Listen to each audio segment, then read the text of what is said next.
Minimum मिलेगा। Clear हो गया diffraction grating. Now let me come to what is this diffraction grating. तो अगर हमें इसे लिखना है तो हमें सबसे पहले ये बताना होता है कि इस ग्रेटिंग को हम बनाते कैसे हैं।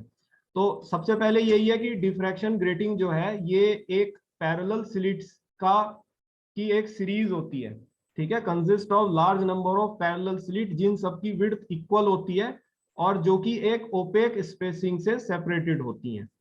राइट नाउ ये यहाँ से पैराग्राफ आता है कि ये ग्रेटिंग बनाई कैसे जाती है। तो बेटे मैं आपको ये बताता हूँ कि एक जो है सबसे पहले एक ग्लास प्लेट होती है, ठीक है। मान लो मैं एक ये ग्लास प्लेट बना रहा हूँ, right, I am making this a glass plate. तो ये ग्लास प्लेट आप मानो, ठीक है, इसको हम एक ग्लास प्लेट को बना रहे हैं। तो इस ग्लास प्लेट पर जो डायमंड होता है, तुम्हें पता है डायमंड का जो पॉइंट होता है वो बहुत बहुत शार्प होता है। तो डायमंड के पॉइंट से मैं जो हूँ लाइंस बनाता हूँ ऐसी ऐसी, लाइक दिस। ठीक, इस ग्लास प्लेट के ऊपर डायमंड के पॉइंट को मैं रूलिंग करता हूँ। रूलिंग जैसे फीटा, फीटे फीटे को रूलर कहते हैं ना, तो जैसे पेंसिल से आप फीटे को खींचते हो लाइन, इस तरह से डायमंड के पॉइंट से आपको इस ग्लास प्लेट के ऊपर लाइनें खींचनी है बहुत सारी। ठीक है, तो आप बहुत सारी लाइंस को खींच जाओगे, हजारों लाइंस आप खींच दोगे, राइट। उसके बाद आप क्या करते हो, आप एक कोलाइडल सॉल्यूशन इसके ऊपर डालते हो, कोलाइडल सॉल्यूशन। ठीक, उस कोलाइडल सॉल्यूशन को कूल करने के लिए छोड़ दिया जाता है और कुछ समय के बाद वो कोलाइडल सॉल्यूशन सॉलिड बन जाता है और सॉलिड होने के बाद ये एक लेयर बन जाती है ग्लास की। ठीक, तो मैं इस लेयर को उतार लेता हूं इसके ऊपर से। तो ये लाइनों वाली एक लेयर जिसमें हजारों लाइनें हैं, वो लेयर मैं इस गिलास प्लेट से उतार देता हूं और उसके बाद मैं 2 गिलास प्लेट लेता हूं और, ठीक, और 2 गिलास प्लेट्स के बीच में, जैसे ये मैंने 2 गिलास प्लेट्स ली, इनके बीच में इस लेयर को लगाता हूं, ये जो मैंने इस गिलास प्लेट से उतारी है, राइट, ये वाली लेयर ऐसे इन बीच में सैंडविच हो जाती है इन 2 गिलास प्लेट्स के बीच में। तो इस लेयर में वो हजारों लाइन है जो मैंने डायमंड से खींच खींच कर इस ग्लास प्लेट पे बनाई थी।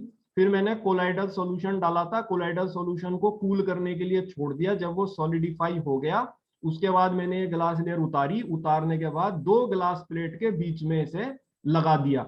ये जो बनी है इसे प्लेन ट्रांसमिशन ग्रेटिंग कहते हैं, राइट, ये होती है प्लेन ट्रांसमिशन ग्रेटिंग। तो यही ये जो पैराग्राफ लिखा है ये यही बता रहा है कि एक ग्रेटिंग को कैसे बनाया जाता है, राइट। तो इसके लिए हम सबसे पहले जो है एक large number of equidistant lines को डायमंड की पॉइंट से खींचते हैं एक प्लेन ग्लास प्लेट के ऊपर। ये बात समझ में आ गई, ये प्लेन ग्लास प्लेट है, इसके ऊपर मैं डायमंड के पॉइंट से ऐसे ऐसे ऐसे हजारों लाइन खींचता चला जा रहा हूँ।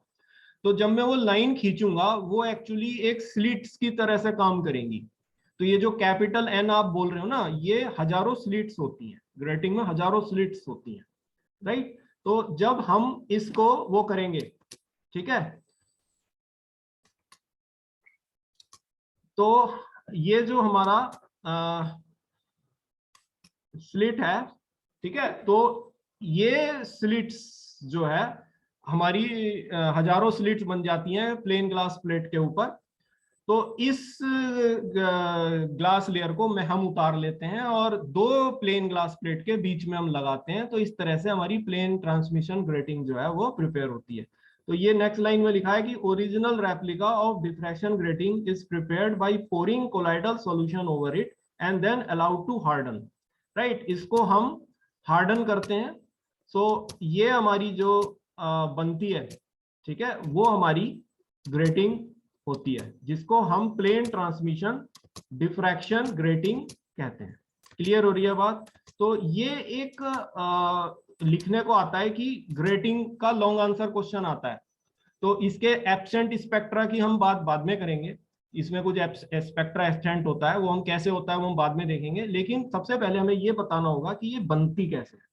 तो उसका एक नियम है कि हम एक प्लेन ग्लास प्लेट लेते हैं, आपको अब बात समझ में आ गई है। उस प्लेन ग्लास प्लेट पे डायमंड के पॉइंट से हम लाइनें खींचते चले जाते हैं, बहुत सारी हजारों लाइनें। तो ये हजारों लाइनें हमारी हजारों स्लिट्स होती हैं। उसके बाद हम एक कोलाइडल सॉल्यूशन उस प्लेन ग्लास प्लेट पर डालते हैं, उस सॉल्यूशन को कूल हार्डन करने के लिए छोड़ देते हैं कुछ समय के लिए, तो वो सॉल्यूशन हार्ड हो जाता है, लिक्विड से सॉलिड बन जाता है। उसके बाद हम ये जो लेयर है इसको उतार लेते हैं उस प्लेन ग्लास प्लेट के ऊपर से, और फिर दो प्लेन ग्लास प्लेट लेकर उनके बीच में इस लेयर को हम सैंडविच करते हैं, फिक्स करते हैं। तो ये लाइनें हमारी उस लेयर पर रहती हैं और इस तरह से ग्रेटिंग तैयार हो जाती है। जैसा मैंने अभी बताया कि ये स्लिट्स की सीरीज है, तो इस तरह कैपिटल एन स्लिट्स की ये सीरीज से ग्रेटिंग हमारी तैयार हो जाती है, जिसको हम कहते हैं plane transmission diffraction grating. Right, तो ये इसकी सबसे पहले इंट्रोडक्शन यही है कि एक diffraction grating consist of large number of parallel slits of equal width which are separated by opaque spacing between them.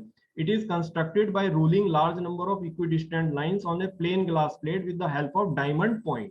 Diamond का जो पॉइंट होता है बहुत ही शार्प होता है, ये आप जानते हो। तो इतने शार्प पॉइंट से जब आप लाइन खींचोगे तो बेटे वो बहुत बहुत बारीक बनेगी, बहुत बहुत बारीक। तो ये स्लिट विड्थ होती है, और आप जानते हो डिफ्रैक्शन के लिए slit width wavelength of light के कंपेरेबल होना चाहिए। तो इस तरह वो वेवलेंथ ऑफ लाइट के कंपेरेबल हो जाती है। ठीक है, तो ये ओरिजिनल रेप्लिका और diffraction grating is prepared by pouring colloidal solution over it and then allowed to harden. इसके ऊपर हम सॉल्यूशन डालते हैं, उसको हार्डन होने देते हैं, फिर इस लेयर को हम उतार लेते हैं ओरिजिनल ग्रेटिंग से और इसको दो ग्लास प्लेट्स के बीच में फिक्स करते हैं, जिससे कि प्लेन ट्रांसमिशन ग्रेटिंग तैयार की जाती है। आई होप ये आपको समझ में आ गया प्रोसेस कैसे ये बनती है। राइट नाउ मैं अब इसके लॉन्ग आंसर क्वेश्चन पर चलता हूं।